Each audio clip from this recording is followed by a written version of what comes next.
बिस्मिल्लाहिर्रहमानिर्रहीम। अच्छा, दारा तहकीकाती सब्ज़ियात में अदरक के साथ साथ जो है हम ये जंगली अदरक को भी ऑब्ज़र्व कर रहे हैं। तो अभी ये वाइल्ड जिंजर आप देख सकते हैं कि पिछली वीडियोस में हमने आपको दिखाया कि इसका कद जो है 6 फुट तक गया टनल के अंदर, क्योंकि वहाँ पे इसको कंफर्टेबल एनवायरनमेंट मिला। तो ओपन में भी ये इस साल की सीवियर हीट वेव के बावजूद ये आप देख सकते हैं कि यहाँ पे भी ये सर्वाइव किया है। नो डाउट कि इसका कद छोटा रह गया है, ये तकरीबन अभी 2.5-3 फीट तक आपको, या कोई पौधा 4 फीट तक भी है, लेकिन टनल के अंदर ये 6-6.5 फीट तक भी इसकी हाइट गई है। तो ये वाला जो जिंजर है, इसे कहते हैं जिंजीबर ज़ीरम बैट। जो हमारा असली अदरक होता है वो जिंजीबर ऑफिसिनेल होता है। तो अब ये इसमें जो कि इसका राइज़ोम होता है वो देखने में वो अदरक के जैसा ही होता है, लेकिन उसका टेस्ट बहुत बिटर होता है, कड़वा होता है, इसलिए इसको बिटर जिंजर भी कहते हैं। और इसके अलावा इसका दूसरा नाम है जिसे हम कहते हैं शैम्पू जिंजर भी। शैम्पू जिंजर इसको इसलिए कहते हैं कि इसके जो फ्लावर होता है वो रेड कलर का इस पर फ्लावर आता है, और उसमें जो पानी एक्सट्रैक्ट होता है, पानी निचोड़ते हैं, तो वो जस्ट लाइक शैम्पू होता है और ऑर्गेनिक, और उसकी मेडिसिनल जो है वैल्यू होती है। अब हमारे यहाँ सेंट्रल पंजाब में तो ये काफ़ी सालों से हम इसको ऑब्ज़र्व कर रहे हैं, इसका ट्रायल हो रहे हैं, लेकिन यहाँ पे ये फ्लावरिंग पे नहीं जाता। लेकिन 2 साइट्स पे पाकिस्तान में इसने फ्लावरिंग की है। तो एक नारोवाल में और एक दूसरी जगह है हमारी कलर कहार में, चकवाल के अंदर। अब वहाँ पे इस पे फ्लावर आया है। तो उसमें नारोवाल में तो जो नर्सरी फार्म है, राजब्रस नाम से उनका वो फार्म है, वहाँ पे उसको ग्रो कर रहे हैं। तो नवीद साहब, माशाल्लाह उनकी अच्छी कलेक्शन है। तो उन्होंने तो इस पे एक्सट्रैक्ट भी किया इसका शैम्पू, और हमारे साथ अपने एक्सपीरियंस शेयर किया। तो अब इससे पहले फ्लावर आने से पहले हम इसको टॉर्च जिंजर कंसीडर कर रहे थे कि इसका नाम टॉर्च जिंजर है। वो भी एक वाइल्ड जिंजर की किस्म है, इससे मिलती जुलती होती है, लेकिन उसमें और इसमें फ़र्क ये है कि उसका साइंसी नाम है एटलिंगरा एलिटायर, इसका जिंजीबर ज़ीरम बैट, जैसे मैंने पहले बताया। अब वो जो है टॉर्च जिंजर, वो भी वाइल्ड है, ये भी वाइल्ड है, लेकिन वो जो हमें लिटरेचर में रिपोर्ट्स मिलती हैं उसके मुताबिक वो एडिबल जिंजर में नहीं आता।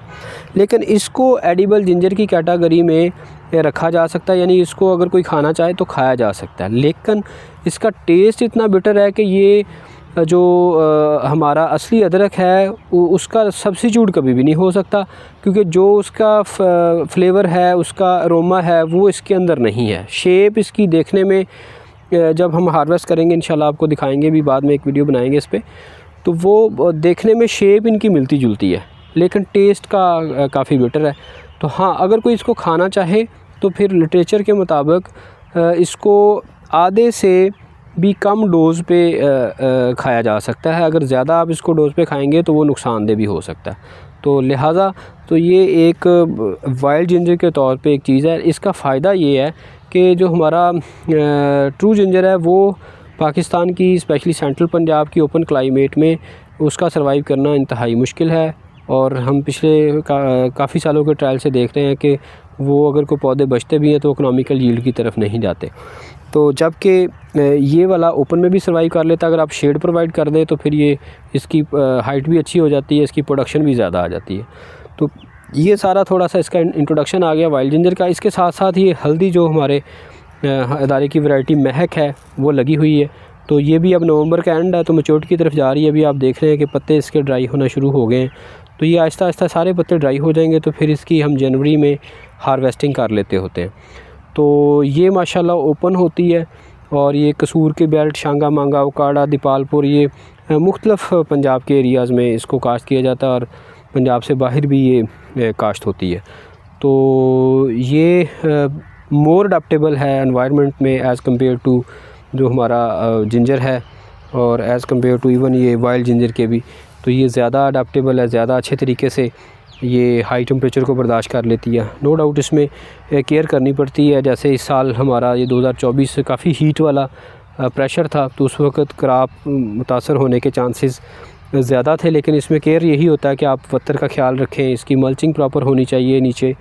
तो क्योंकि आप इसको ओपन सन में लगा रहे हैं, जितनी आप सॉइल का टेम्परेचर नॉर्मल रखेंगे उतनी ही ये क्रॉप जो है ना वो अच्छी पैदावार देती है। अगर आप इसमें मॉइस्चर ड्राई ना होने दें और ओवर इरीगेट भी ना होने दें। जैसे बारिशें बहुत ज़्यादा होती हैं, पानी भी ना खड़ा हो, तो अगर खड़ा हो जाता पानी तो फिर इसके गलने के चांसेस होते हैं और पैदावार मुतासर होती है। तो ये एक थोड़ा सा ब्रीफ है दोनों ये क्रॉप्स का। तो बहुत शुक्रिया। अस्सलाम वालेकुम।